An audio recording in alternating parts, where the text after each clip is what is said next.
اعوذ باللہ من الشیطان الرجیم بسم اللہ الرحمن الرحیم۔ رب ذوالجلال کے بابرکت نام سے شروع کرتا ہوں جو دلوں کے راز خوب جانتا ہے۔ تمام ناظرین کو لائف چینجنگ ورڈز سجاد رائے آفیشیل میں دل کی گہرائیوں سے خوش آمدید اور محبتوں بھرا السلام علیکم۔ شب بارات شعبان المعظم کی 15ویں رات کو شب بارات کہا جاتا ہے۔ بارات کا مطلب ہے نجات کی رات۔ اس طرح اس رات کی خصوصیت یہ ہے کہ اس رات میں اللہ تعالیٰ اپنے نیک بندوں کو اپنی خصوصی رحمت سے نوازتا ہے۔ اس رات میں ہر امر کا فیصلہ ہوتا ہے اور اللہ تعالیٰ اپنی مخلوق میں رزق تقسیم فرماتے ہیں اور پورے سال میں اپنے بندوں سے سرزد ہونے والے اعمال اور پیش آنے والے واقعات سے اپنے فرشتوں کو باخبر کرتے ہیں۔ حضرت ابو بکر صدیق رضی اللہ تعالی عنہ سے روایت ہے کہ وہ فرماتے ہیں کہ رسول اللہ صلی اللہ علیہ وآلہ وسلم نے فرمایا، اٹھو شعبان کی 15ویں رات کو، اس لیے کہ بالیقین یہ رات مبارک رات ہے۔ اس رات کو اللہ تعالیٰ اپنے بندوں سے فرماتے ہیں، ہے کوئی ایسا جو مجھ سے بخشش طلب کرے اور میں اسے بخش دوں، اور تندرستی مانگے اور میں اسے تندرستی دوں؟ کوئی محتاج کہ اسودہ حالی چاہتا ہو تو اس کو اسودہ کر دوں؟ چنانچہ صبح تک اللہ تعالیٰ یہی ارشاد فرماتے ہیں حتیٰ کہ فجر ہو جاتی ہے۔ حضرت علی المرتضیٰ شیر خدا رضی اللہ تعالیٰ عنہ سے روایت ہے کہ رسول اللہ صلی اللہ علیہ وآلہ وسلم نے فرمایا، جب شعبان کی 15ویں رات ہو تو قیام اور دن کو روزہ رکھو، کیونکہ نصف شعبان کی رات سورج غروب ہوتے ہی اللہ تعالیٰ آسمان کی طرف نزول فرماتے ہیں اور 4 لوگوں کو چھوڑ کر باقی سب کی بخشش کر دیتے ہیں۔ ان 4 لوگوں میں سب سے پہلے نمبر پر وہ ہے جو مشرک ہو، یعنی اللہ پاک کی ذات میں غیر اللہ کو شریک کرتا ہو۔ دوسرا وہ جو اپنے دلوں میں دوسروں کے لیے کینہ رکھتا ہو۔ تیسرے وہ جو رشتہ داروں سے قطع تعلق کرتے ہوں۔ چوتھے نمبر پر بدکار عورت اور مسلسل شراب پینے والا۔ ایسا ہرگز نہیں کہ ان لوگوں کی کبھی بخشش نہیں ہو سکتی، بلکہ سبب یہ ہے کہ یہ اپنے گناہوں سے سچے دل سے توبہ کر لیں، کیونکہ توبہ کرنے کی توفیق بھی اللہ تعالیٰ کی طرف سے ہے۔ پس جب تمہارے دلوں میں یہ خیال غالب آ جائے کہ میں نے اپنی زندگی میں بے شمار گناہ کر لیے تو توبہ کر لو، پاک ہے وہ ذات جو تمہیں توبہ کرنے کی توفیق دے گی، تو اس بری عادت سے تمہارا چھٹکارا بھی ممکن بنا دے گی۔ بس تم اپنے رب کی طرف رجوع کرنے میں دیر نہ کرو۔ حضرت عائشہ صدیقہ رضی اللہ تعالی عنہ فرماتی ہیں کہ حضور سرور کونین صلی اللہ علیہ وآلہ وسلم نے مجھ سے ارشاد فرمایا، اے عائشہ، کیا تم نہیں جانتی کہ آج کی یہ شب شعبان کی شب ہے؟ یہ رات ہزاروں راتوں سے افضل ایک ایسی رات ہے جب اللہ تعالیٰ اپنی مخلوق کے بنی کلب کی بکریوں کے بالوں کے برابر گناہوں کو بخش دیتے ہیں اور دوزخ سے آزاد فرماتے ہیں، سوائے 6 لوگوں کے۔ پہلا شراب کا عادی، دوسرا والدین کا نافرمان، تیسرا زنا کرنے والا، چوتھا قطع تعلق کرنے والا، پانچواں فتنہ باز اور چھٹا چغل خور۔ ایک مرتبہ حضرت عیسیٰ علیہ السلام کسی پہاڑی کے پاس سے گزر رہے تھے کہ آپ علیہ السلام کی نظر ایک عجیب و غریب جھونپڑی پر پڑی۔ آپ رک کر حیرت سے اسے دیکھنے لگے۔ عین اسی موقع پر اللہ تعالیٰ نے وحی نازل فرمائی اور ارشاد فرمایا، اے عیسیٰ، کیا میں اس سے زیادہ عجیب چیز تم پر ظاہر نہ کر دوں؟ عرض کیا، جی ہاں ضرور۔ چنانچہ وہ جھونپڑی میں سے ایک بزرگ آدمی عصا لیے باہر آئے۔ حضرت عیسیٰ علیہ السلام نے اس بزرگ سے پوچھا، آپ کتنے عرصے سے اس جھونپڑی میں عبادت کر رہے ہیں؟ بزرگ نے جواب دیا، 400 برس سے۔ یہ سن کر حضرت عیسیٰ علیہ السلام نے بارگاہ الہی میں عرض کی، اے اللہ، تیرے اس معجزے کو دیکھنے کے بعد میرا یہ گمان ہے کہ اس بندے سے زیادہ عبادت گزار بندہ اور کوئی نہیں۔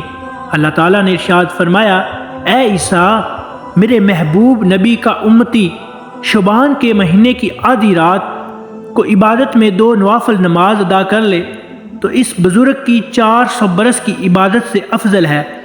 حضرت ابو ہریرہ رضی اللہ تعالی عنہ فرماتے ہیں کہ حضور اکرم صلی اللہ علیہ وآلہ وسلم نے فرمایا، میرے پاس آدھی شبان کی رات میں جبرائیل امین علیہ السلام تشریف لائے اور عرض کرنے لگے، اے اللہ کے رسول، اپنا سر مبارک آسمان کی طرف اٹھائیے۔ میں نے ان سے دریافت کیا، ایسا کیوں؟ اس رات میں ایسا کیا ہے؟ جبرائیل امین علیہ السلام فرمانے لگے، یہ وہ رات ہے جس رات اللہ تعالیٰ رحمت کے 300 دروازے کھول دیتے ہیں اور ہر اس انسان کو بخش دیتے ہیں جس نے اس کے ساتھ کسی کو شریک نہ ٹھہرایا ہو، بشرط کہ وہ جادوگر نہ ہو، سود خور نہ ہو، زانی نہ ہو، شراب کا عادی نہ ہو۔ ان لوگوں کی اللہ تعالیٰ اس وقت تک بخشش نہیں فرمائے گا جب تک وہ توبہ نہ کر لیں۔ ماہ شعبان کے 15ویں شب کے بارے میں آن حضرت صلی اللہ علیہ وآلہ وسلم فرماتے ہیں، اے عائشہ، کیا تم نہیں جانتی ہو اس رات کی فضیلت کیا ہے؟ میں نے عرض کیا، یا رسول اللہ صلی اللہ علیہ وآلہ وسلم، بتلائیے اس میں کیا ہوتا ہے؟ آپ صلی اللہ علیہ وآلہ وسلم نے فرمایا، اس رات کی فضیلت یہ ہے کہ آدم علیہ السلام کی اولاد میں سے جو شخص اس سال پیدا ہوگا اور جو اس سال میں مرے گا، اس کا مرنا اور پیدا ہونا لکھا جاتا ہے، اور جو فرشتے کاموں پر مقرر ہیں ان کو اس امر کی اطلاع دی جاتی ہے، اور جتنا رزق مخلوق کو اس برس میں ملے گا سب لکھ لیا جاتا ہے۔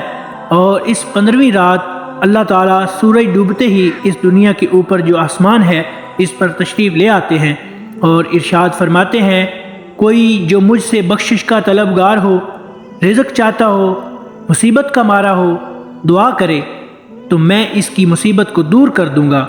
اس طرح صبح ہونے تک ارشاد فرماتے ہیں، بس بندوں کو چاہیے کہ اس رات خوب عبادت کریں، اپنے گناہوں کی معافی مانگیں اور 15 شعبان کا روزہ رکھیں۔ اللہ تعالیٰ اس رات میں اپنی مہربانی سے بے شمار بندوں کو بخش دیتا ہے، مگر کافر، مشرک، کینہ رکھنے والا اور قاتل کو نہیں بخشتا۔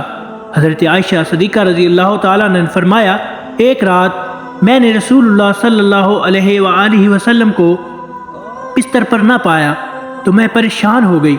میں آپ صلی اللہ علیہ وآلہ وسلم کی تلاش میں گھر سے باہر نکلی۔ میں نے دیکھا کہ آپ صلی اللہ علیہ وآلہ وسلم قبرستان میں موجود ہیں اور آپ صلی اللہ علیہ وآلہ وسلم کا سر مبارک آسمان کی طرف اٹھا ہوا ہے۔ اس رات اللہ تعالیٰ آسمان پر تشریف فرماتے ہیں اور بنی کلب کی بکریوں کے بالوں کے برابر انسانوں کو دوزخ سے آزاد کرتے ہیں۔ پھر فرمایا، کیا تم آج رات مجھے عبادت کی آزادی دیتی ہو؟ میں نے عرض کی، ضرور۔ پھر آپ نے نماز پڑھنا شروع کر دی اور قیام میں تخفیف کی سورت فاتحہ اور ایک چھوٹی سی آیت پڑھی، اور پھر آپ صلی اللہ علیہ وآلہ وسلم سجدے میں چلے گئے۔ پھر آدھی رات تک سجدے میں رہے، پھر کھڑے ہو کر دوسری رکعت پڑھی اور پہلی رکعت کی طرح اس میں بھی قرات فرمائی اور چھوٹی سی سورت پڑھی۔ پھر آپ صلی اللہ علیہ وآلہ وسلم سجدے میں چلے گئے۔ یہ سجدہ صبح تک جاری رہا۔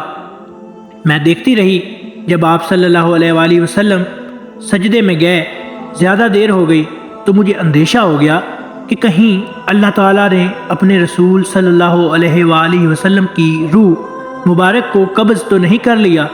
پھر جب میرا انتظار طویل ہو گیا، بہت دیر ہو گئی، تو میں آپ صلی اللہ علیہ وآلہ وسلم کے قریب پہنچی اور میں نے رسول اللہ صلی اللہ علیہ وآلہ وسلم کے کندھوں کو چھوا تو آپ صلی اللہ علیہ وآلہ وسلم نے حرکت فرمائی تو میں نے خود سنا آپ صلی اللہ علیہ وآلہ وسلم سجدے کی حالت میں یہ الفاظ ادا فرما رہے تھے، الہی میں بخشش کی پناہ میں آتا ہوں، تیرے قہر سے تیری رضا کی پناہ میں آتا ہوں، تجھ ہی سے پناہ چاہتا ہوں، تیری ذات بزرگ و برتر ہے، میں تیری شایان شان ثنا بیان نہیں کر سکتا، تو آپ ہی ہے اپنی ثنا کر سکتا ہے اور کوئی نہیں کر سکتا۔ صبح کو میں نے عرض کیا کہ آپ سجدے میں ایسے کلمات ادا فرما رہے تھے کہ ایسے کلمات آپ کو ادا کرتے ہوئے میں نے کبھی نہیں سنا۔ حضور اکرم صلی اللہ علیہ وآلہ وسلم نے دریافت فرمایا، کیا تم نے یاد کر لیے؟ میں نے عرض کیا، جی ہاں۔ آپ صلی اللہ علیہ وآلہ وسلم نے فرمایا، خود بھی یاد کرو اور دوسروں کو بھی سکھا دو، کیونکہ جبرائیل امین علیہ السلام سجدے میں مجھے ان کلمات کو ادا کرنے کا حکم دیا تھا۔ امید کرتا ہوں واقعہ آپ کو پسند آیا ہوگا۔ اگر اچھا لگا ہو تو چینل کو سبسکرائب کر دیں، ویڈیو کو لائک کر دیں اور بیل آئیکن کو آل پہ پریس کر دیں تاکہ ایسی خوبصورت اور منفرد باتیں آپ کو سننے کے لیے ملتی رہیں۔ ملتے ہیں ایک نیکسٹ ویڈیو میں، تب تک اللہ حافظ۔